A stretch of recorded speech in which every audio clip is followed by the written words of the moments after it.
random made-up backstories for whiskey are the legacy of the lazy. Ooh.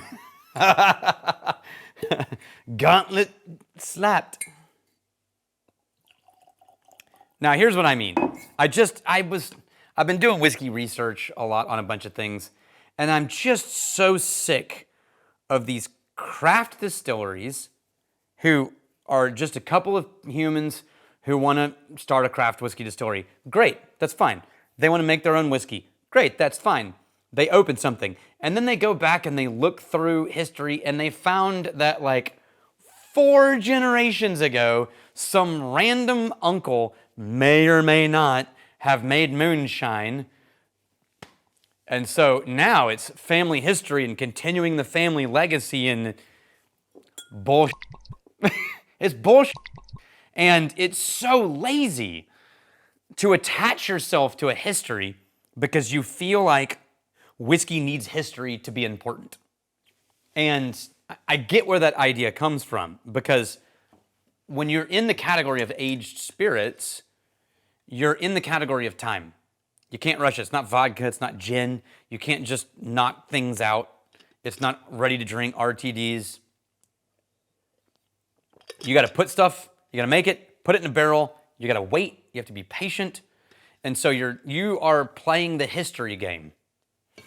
And when you play the history game, there's a temptation to pander to story being only about tradition, legacy, old family, history, what happened here, this land, this old number. And it's not just American craft distilleries that are a product of this. Look, frickin' Bushmills, they're a little more legit. But the fact that Bushmills put 1608 on the side of the bottle is a reference to the fact that there was a royal license to distill in 1608 given to a distillery that was there on site, right? But it's not the same distillery or even the same owners or even the same family that reopened it in 1784 as an official or formalized being a company in 1784. And then it closed, and then it reopened, Malt back and forth, stop production, open production, stop production, open production, and then officially 1885, and as far as you guys are concerned, it stayed open in production from that point forward. I mean, there was a little window but we're not going to talk about that. I've got a little more grace for that because it really was an actual licensed distillery on site for Bushmills dating back to 1608, and they really are reawakening the local tradition of a thing. But still, like, when someone says in 2024, or 2020, hey, buddy, let's open a distillery in, a random town, Arkansas. Yeah, sounds great. This is going to be great. And then someone gets on the internet and they're like, oh, it looks like some dude named John Smith in like the late 1800s distilled whiskey in this town in Arkansas where we are. Oh, that's our legacy. We're carrying on the legacy of John Smith. We'll put his picture on the label. Like, oh my God, it's just so lazy. It's so, as a marketer, it's so lazy. And this is definitely a ranting video. I make no apologies for it. I'm gonna pause and tell you why I think it's lazy, and it's actually a positive reason, even though this feels like a negative video already, and I'm sorry about that. And we're gonna drink Egan's, which, you could argue has sort of gone down this path, but I don't think they have. And I'm going to give you why I think they're an exception. My first bottle of Egan's was given to me by Kate Van Name, who is a whiskey somm from the very first whiskey sommelier class that we ever held, along with Joe Van Name, her husband, and helped me formalize and write the structure of the whiskey marketing school, and is connected to Egan through family name. And she brought me an Egan's bottle, and that was my introduction to Egan's as a brand. This one I found, it's called Fortitude, and it is a triple distilled single malt Irish whiskey in the area where there's a long history in Tullamore, by the way, Tullamore area. Long history of Egan family members in the whiskey industry, right? So if you go to the Egan family website, what you find is they start dating stuff back to 1852 when the first Egan family members started a merchant. Like they were a merchant, they sold things. This is just like Johnny Walker's history. They started a merchant service. They started bottling and barreling and bottling wine and then whiskey and other goods. And so they were fully enmeshed in the whiskey industry in the mid to late 1800s. It died. They vanished as a brand. And years later, somewhere around 175 years later, roughly speaking, an Egan family member, multiple Egan family members went, let's get our family back into the whiskey business. Now, that's why I would argue that this story isn't cashing in on bullshit history. This is a legitimate, our relatives from the 1850s were fully immersed professional whiskey makers, and then they went dark, and we, in the 2000, 2000 whatevers, we're going to revive the Egan family history of whiskey making. I've got a little more patience for that, but I'm still going to call them on it a little bit, and I'll explain why. This is no different than if Johnny Walker, who was one of the original merchants making whiskey and blending, was doing that and then went dark for 50 to 80 years, and then the Walker family revived the brand. This one is triple distilled Pedro Jimenez sherry cask. Its whole life. Man, that is pungent. That is funky sherry. Sherry port rum was the original family's. Man, that's the strongest, most high drama nose of an Irish single malt that I've maybe had since some really weird tealing stuff that I tried once. This is deep, dark raisin fruit bread. It's also kind of mulchy and earthy and grainy. It's a hint of sulfur. This is dramatic. 46%. Nah, for that low proof. Wow, okay.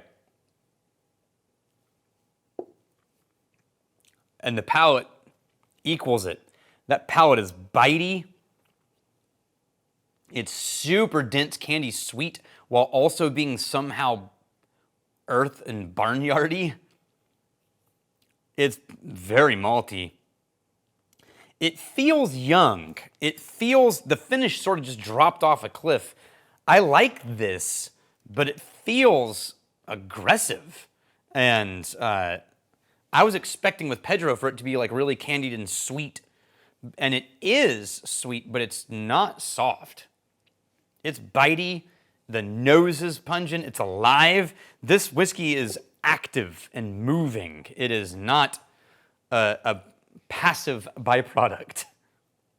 Wow. That's funk, man.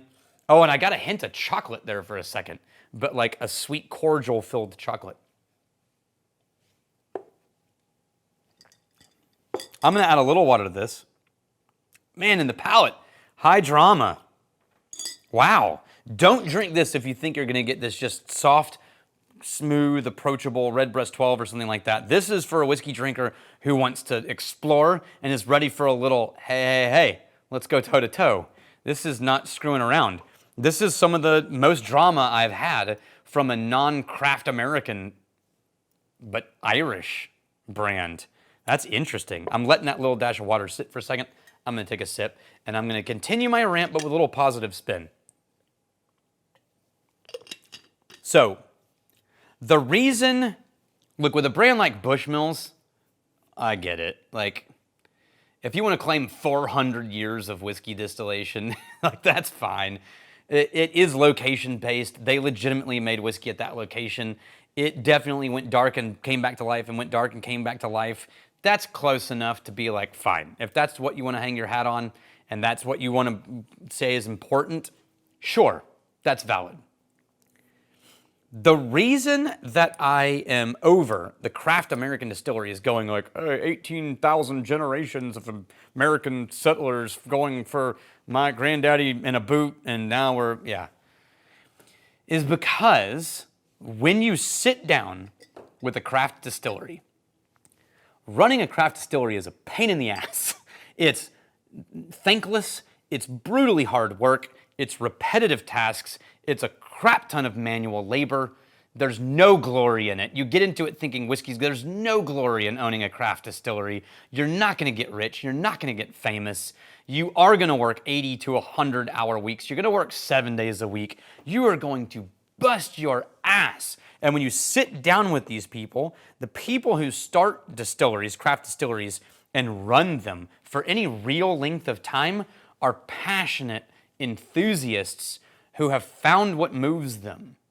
And you sit down with them, and their story is honest, and it's human, and it's beautiful, and it's motivating. And if they would just tell that story, they could change everything. But instead, you get their bottle, and instead of talking about the common human struggle and pursuit of a dream and grit and determination, they talk about, well, like 800 years ago, some caveman in this area made whiskey, and he was relatively, we found his bones, and we made a bottle. Like, God damn it. Just tell your story. Quit looking for legitimacy in a history you don't own. There's a one-liner for you. Let's see what water did to Egan's. Oh, now it smells more like a dark chocolate port. Or a dark chocolate port. That's a weird combo, man. It's real bitter, dark chocolate, like almost cooking chocolate bitter. And again, there's sort of a mulchy, barley, barnyardy note. The palate's softer. Ooh, oh. With water, the palate went really clingy, sweet. And it lost that kind of interesting complexity. I liked it way better without water. At 46, it was nice. Anyway, very interesting brand. You got to sign up for a drama, but it's interesting. And own your own damn story. And I'm really glad you're here. Cheers to you. If you like to watch a whiskey channel that is based on 8,000 years of whiskey training, then like and subscribe to the Whiskey Vault.